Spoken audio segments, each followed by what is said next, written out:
Welcome to Rethinking Communication. I'm your host, Michael Ashford. Come with me on a journey as I explore how we better connect with each other through the power of our words.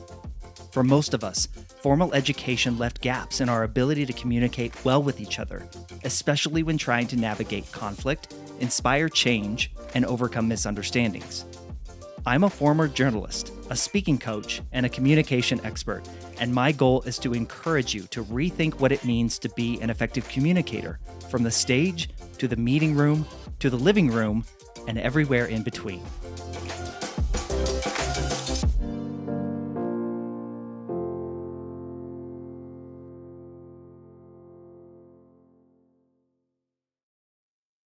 You may or may not know this about me, but full-time, I'm the director of marketing at a software company called The Receptionist here in Denver, Colorado. I've been here almost 7 years. I've been here quite a while. I was actually the first full-time marketing hire that the company ever made. And recently at The Receptionist, we began implementing something called quarterly conversations. And if you're at all familiar with the Entrepreneurial Operating System, or EOS, that's where this comes from. So this will be not new to you. But for those of you who aren't familiar, a quarterly conversation is just as it sounds. It's held once a quarter between a manager and a managee. And it's taken place outside of the walls of the office or off of Zoom. You traditionally want to do it in person, away from the office, like I said. And you go through what's working in the business, what's working in your role, what's working in the relationship in terms of manager and managee. And you also talk about what's not working, what needs addressing, and are there any issues to identify and then discuss away from the quarterly conversation or take up as something to solve outside of the bounds of that conversation. It's really just a way for you to get away from work and just check in with each other in a way that often doesn't happen enough in business. So I recently had my quarterly conversation with my boss, our CEO, and effectively our COO, or Chief Operating Officer. In EOS language, they're called an integrator. And during that conversation, I was introduced to a phrase that I absolutely love that became the impetus for this episode today. Or at least I thought I was introduced to this phrase. And I'll get into why I say I thought I was here in just a moment. But the phrase was, or the phrase is, the story that I'm telling myself is. And I loved it because it was provided to me or shared with me in the context of, as we were discussing issues and as we were discussing perhaps some trouble spots or some things that aren't working in the business, it gave me some language that allowed me to admit that I didn't have the full story and that I am making some assumptions as I come to the conclusion that I've come to about this particular scenario. Not all the facts and data notwithstanding, right? I didn't have everything. So the story that I'm telling myself is ... fill in the blank. I think this is really powerful language that, whether it's in the context of business, whether it's in the context of our personal relationships, whether it's in the context of social relationships or social issues, this can be an incredibly powerful phrase to remember and consider as you think about your interactions with others when you disagree, or when there is an issue at hand, or when there is a challenge that you're trying to work through. It can be a way to effectively communicate with someone, hey, this is how I see it, and I need some validation on if I'm going down the right path or not. What's interesting about this phrase, the story that I'm telling myself is, what's interesting about it is that actually that quarterly conversation that I had at work was not the first time that I had heard this phrase or something really, really similar to it.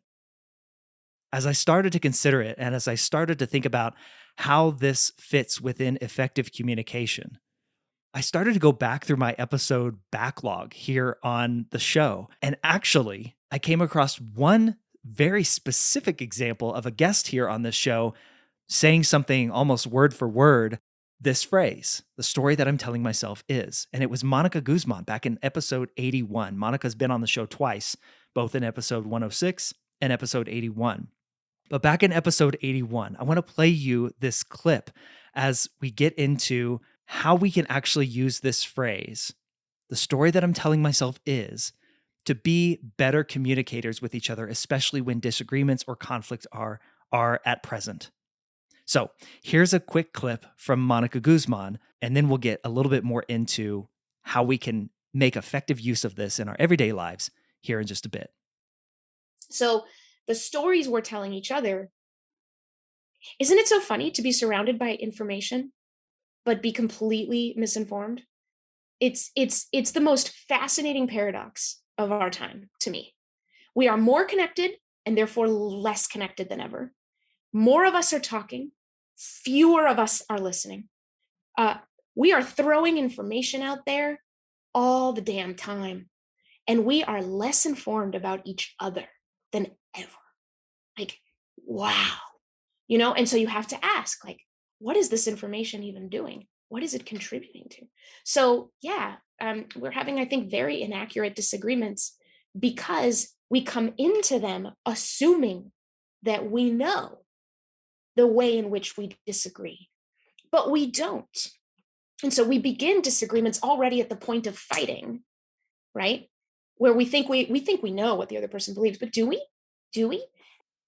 The reason this is such a powerful phrase to keep in mind, and as you just heard there from Monica, we so often go into disagreements or conflict at the point of not even understanding why we disagree or what we even disagree about. And this phrase to keep in mind, the story that I'm telling myself is a way to remind yourself of that, but also as a way to perhaps get validation from the other person that you two are disagreeing on the actual issue at hand. We so often these days admit and understand and realize that we disagree, but we don't understand why. Like, what's the root cause of why we're disagreeing? And it so often has to do with the stories that we're telling ourselves about what the other person believes, feels, thinks, how they're judging or not judging us. And again, this does not have to just be in the political sphere. This can be at work. Whenever you get that Slack message from that coworker that, man, you've had angst, there's been angst between you in the past. And every time you get a Slack or an email or a text message from them, you read it with this tone of ah, divisiveness. It can be with a friend, perhaps that you've had a falling out with. It can be with a family member, perhaps that you don't agree with or that you're having struggles with. It can be with a significant other. It can be, of course, with people politically online or socially in various places and spaces. Yes, of course. And that's where our mind often goes to when we think about disagreement and conflict these days and not understanding why we disagree. But that's just it. We understand that we disagree, but we don't understand the deeper reasons why. And it so often comes back to understanding what you value most and placing that against what you believe or assume the other person values most. It comes to a value set. And as I wrote in my book, Can I Ask a Question? And I'll just read this passage to you. Much of our lack of curiosity about people we disagree with can be blamed on our unwillingness to see that values are not a right wrong binary. Values actually exist on a spectrum or a scale that's different for each person. So, for example, and in the political sphere, just because a Republican ranks border security as a more important issue than election security does not mean that person does not value election security. Just because a Democrat ranks diversity, equity, and inclusion as a more important issue than military spending does not mean that person does not value our military. This is even true outside the political space. Just look at how polarizing the various methods of, say, exercise can be. There are the CrossFit diehards and the bodybuilding purists and the cardio lovers and the yoga devotees, each one participating in their chosen way to be healthy and fit. But just because I place weightlifting as my preferred exercise format doesn't mean I don't value all the other forms of exercise. In these instances, the values are simply ranked differently, but that does not mean they lack importance. But these are the leaps you often take and the assumptions you often make about people you disagree with, that they don't value at all what you value most. So, in that world, it's easy to create a story in your head. It's easy to craft these assumptions about what the other person believes and judge it or base it against yours in, like I said, this right, wrong, either or, yes, no binary. And it becomes the story that you're telling yourself about what you disagree on with the other person and why you disagree, but you don't actually know. The story you're telling yourself is, we disagree on the issue at hand because this is what they believe and this is what I believe, and I'm right and they're wrong. And if we never take the opportunity, if we never take the chance to voice that to someone and then get confirmation or rebuttal to those stories, we continue to argue and fight over the fact that we disagree, but we don't even understand what we're actually disagreeing about. Again, we assume, we make assumptions, but we don't actually know. This is where the story that you're telling yourself can get you into trouble. This is where relationships are fractured. This is where, if you're in business, this is where perhaps a job is lost. If you're in a relationship, this is perhaps where the relationship fractures and becomes irreparable because you don't know what the other person values and where it ranks on their value scale in comparison to yours and why you disagree. That distance between your value scale and theirs is why you disagree. But if you never voice that, you never understand that, and it just becomes a disagreement about the fact that you disagree. Hopefully, I'm making sense here. When placed within the framework of the ask, then see method, this is a wonderful opportunity to dig in and ask questions about other people and ask questions of other people. The ask, then see approach to conflict communication is ask stands for assume positive intent, set aside your ego, and know that you can't know everything. Then, once you do those things and get into that right mindset, and I write about all this in my book, by the way, then you go and see. You search yourself, you ask questions of yourself and what you believe. Then the first E in C is you explore other perspectives. You still are in your mind, but you're starting to ask questions about others in your mind. If you understand how you came to your beliefs, you say, you know what? How might somebody who grew up differently or who had a different experience, how might they see the world? You might not agree with it. I've said many times, understanding does not equal agreement, but at least you begin to understand how somebody came to their belief or perspective. When you just start considering that they might have a different belief or perspective. And then the final E is you exchange your curiosity with someone. You actually go and ask them questions, curious questions, not questions used as weapons. And we've covered that here on the show before. You go and exchange your curiosity with someone to confirm or validate or better understand a different perspective or belief set, to uncover common ground so that you can actually bring about real solutions to big problems. Now, this phrase, the story that I'm telling myself is, like I said, it can exist within both E's in C. It can exist within exploring other perspectives and viewpoints. You can still ask that of yourself in your mind. You know, the story that I'm telling myself about that person is that they don't care about this, or that they're lazy, or that they ... Fill in the blank. And then you ask yourself, now, what's telling me that? What behavior, what words have they said that have created this narrative in my mind about them, or about this issue, or about this conflict or challenge? But the most effective way to use this phrase is to go and, in the second E in C, go and exchange this phrase with someone else. And like I said earlier, get confirmation or validation or a rebuttal to that story that you're telling yourself. Look, the story that I'm telling myself about your poor job performance is that XYZ. Is that right? Am I on the right track, or what's going on there? Can you help me understand if this is true or not? That's a workplace situation or relationship, but it can be in all these different areas that I've already gone through. The story that I'm telling myself is that true? Am I on the right track? What would you say? Ask those questions because we so often, and I write this in my book as well, we so often take the stories that we tell ourselves, the assumptions that we've made that have created these stories, and we use questions, but we use them as weapons. And I just want to read another little passage here from my book. In turn, questions become not so underhanded snipes and bad faith sneak attacks. You want to make immigration easier, so you're okay with just opening our borders to everyone? You pro-lifers are all the same. You'd love to ban abortion and send women back to the 1950s, wouldn't you? You're just a capitalistic lackey, so what do you care about addressing workplace equality and the gender pay gap?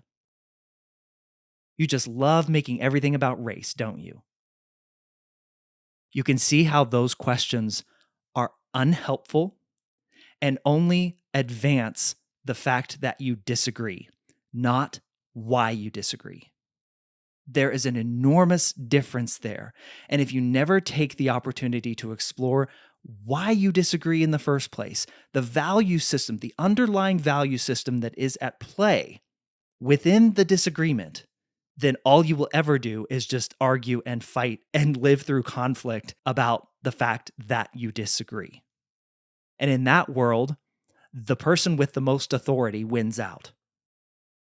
And if both people have equal authority, then the relationship often fractures and nothing gets solved. Nothing works, nothing fits. And this is a point that on the most recent interview that I've done here on the show, back in episode 131 with Robin Reams, when exploring the idea of the ancient rhetoricians and how they used rhetoric to explore these underlying conflicts and disagreements, Robin, in her book, she talks about using rhetoric to think for yourself, the power of rhetoric in polarized times. That's the subhead of her book. And I'm going to play with you one more clip to kind of underscore this point of why this phrase, the story that I'm telling myself and exploring it further with somebody, exchanging that curiosity with somebody is so vitally important to be able to actually solve problems. The ancient rhetoricians believed that by studying language and persuasion, understanding how ideas take shape, understanding how people become persuaded of positions and ideas, you can listen better, you can understand better, but you can also come to an understanding of where the disagreements arise in the first place. And therefore, you can figure out what a solution is. You can figure out not how to agree on everything, but how to agree on some practical solutions to some of those social and political problems.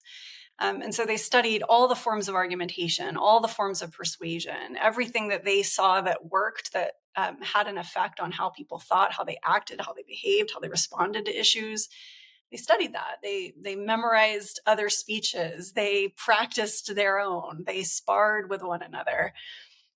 So the big rethink that I want you to consider here in this episode is, will you begin to, at least internally in your mind, begin to use this phrase, the story that I'm telling myself is, when it comes to disagreements that you see, conflicts that you're having, even if they're just still in your head, you're watching TV or you're scrolling through social media and something gets you mad, gets you riled up, gets you angry.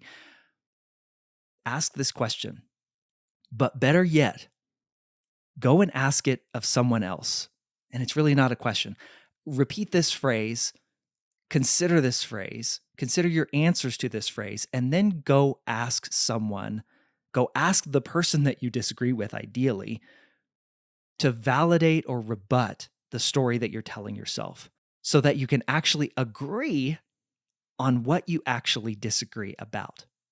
Then and only then can you more effectively communicate through that conflict and actually solve problems. Look, if you don't want to solve problems, don't use this. But it is effective. I have been using it far more in my own thoughts and meditations and prayers, and am doing the same with others. This phrase is wildly powerful if you use it and you accept the change in perspective that it can bring to your conversations. Thank you so much for joining me here on this episode of Rethinking Communication.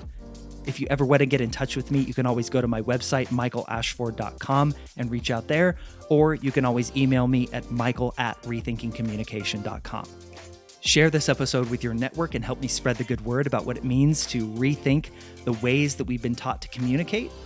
And until the next episode, keep asking questions.